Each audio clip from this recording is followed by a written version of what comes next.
ராசி அன்பர்களே வணக்கம். செவ்வாய் பயிற்சி பலன்களை நாம் பார்க்க போகிறோம். செவ்வாய் பகவான் ஜனவரி 14ஆம் தேதி தனுசு ராசியிலிருந்து மகர ராசி சென்று உச்சமடைகிறார். அவர் மிதுன ராசினருக்கு 8ஆம் இடமாகிய அஷ்டமத்துக்கு செல்கிறார். 8ஆம் இடம் அந்த அளவுக்கு நல்லதல்ல, தீமை. பித்த மயக்கம் உண்டாகும். பித்தம் போன்ற தலை சுத்தல் போன்ற நோய்கள் வரக்கூடும். மிதுன ராசினருக்கு 6ஆம் இடத்துக்கும் 11ஆம் இடமாகிய லாபஸ்தானத்துக்கும் உரியவர் செவ்வாய் பகவான். குடும்பத்தை பொறுத்தவரை கணவன் மனைவியிலேயே கருத்து வேறுபாடுகள் வரலாம், சண்டை சச்சரவுகள் வரலாம். ஆகவே கவனமாக இருத்தல் வேண்டும். பேச்சில் சூடு பறக்கும். அக்னி கிரகம் என்பதால் சிறு பிரச்சனை கூட சண்டை போடுவீர்கள். பேச்சினை அனாவசிய பேச்சுக்களை தவிர்த்தல் வேண்டும். ஆரோக்கியத்தை பொறுத்தவரை உஷ்ண நோய்கள் அதிகரிக்கும். தலை சுற்றல் வரும். பித்தம் மயக்கம் போன்ற நோய்கள் வரலாம். கவனமாக இருத்தல் வேண்டும். வெளி இடங்களில் உணவு உண்பதை தவிர்த்தல் வேண்டும். தொழில் வியாபாரத்தை பொறுத்தவரை கடினம். தொழில் பார்ட்னர்ஸ்களை அட்ஜஸ்ட் செய்து போக வேண்டும்.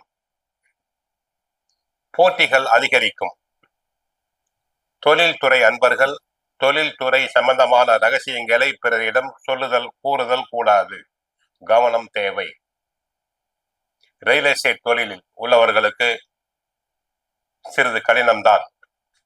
இடத்தை வாங்க விற்கும் போது பத்திரப்பதிவுகளில் கவனம் தேவை. வில்லங்கம் ஏற்படலாம்.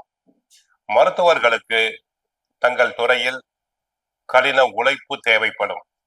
கஷ்டப்பட்டு உழைக்க வேண்டும். அதிக உழைப்பு என்பதால் அலைச்சல் சோர்வு உண்டாகும். வீண் பிரயாணங்கள் தாங்கள் செய்ய வேண்டி இருக்கும். ரியல் எஸ்டேட் அன்பர்கள் வீடு மனைகள் வாங்கும் போதும் விற்கும் போதும் மிக மிக கவனம் தேவை. இல்லாவிட்டால் தாங்கள் ஏமாற்றப்படக்கூடிய சந்தர்ப்ப சூழ்நிலை வருகிறது. சகோதர ஸ்தானம் சகோதரகாரகன் செவ்வாய் என்பதால் சகோதரருக்குள் இணக்கமான சூழ்நிலை தேவை. ஒற்றுமை தேவை. விட்டு கொடுத்து செல்லுதல் வேண்டும். இல்லாவிட்டால் சகோதரருக்குள் சண்டை சச்சரவுகள் வரலாம். உத்தியோகத்தில் கவனமாக இருத்தல் வேண்டும்.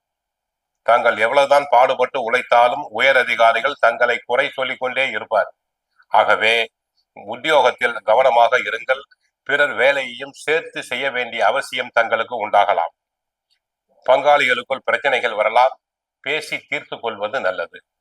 விவசாயத்தை பொறுத்தவரை விளைச்சல் எதிர்பார்த்த அளவு இருக்காது. பயிர்கள் அந்த அளவுக்கு செழிக்காது. ஆகவே விவசாயத்தை பொறுத்தவரை கவனமாக இருங்கள். விவசாயத்துக்கு தேவையான உரங்கள் மருந்துகள் கிடைப்பதில் தட்டுப்பாடுகள் வரலாம். வீடு கட்டி கொண்டிருப்பவர்களுக்கு செலவுகள் பன்மடங்கு அதிகரிக்கும். திட்டமிட்டு செலவு செய்தல் வேண்டும். ஆக மிதுன ராசினருக்கு செவ்வாய் பகவான் 8ஆம் இடம் சென்று உச்சம் அடைவதால் கஷ்ட நஷ்டங்களை அனுபவிக்க வேண்டி இருக்கும். கோவிலுக்கு சென்றால் முருகனை வழிபடுங்கள். கந்த சஷ்டி பாராயணம் செய்யுங்கள். வாழ்க வளமுடன். மங்களம் உண்டாகட்டும்.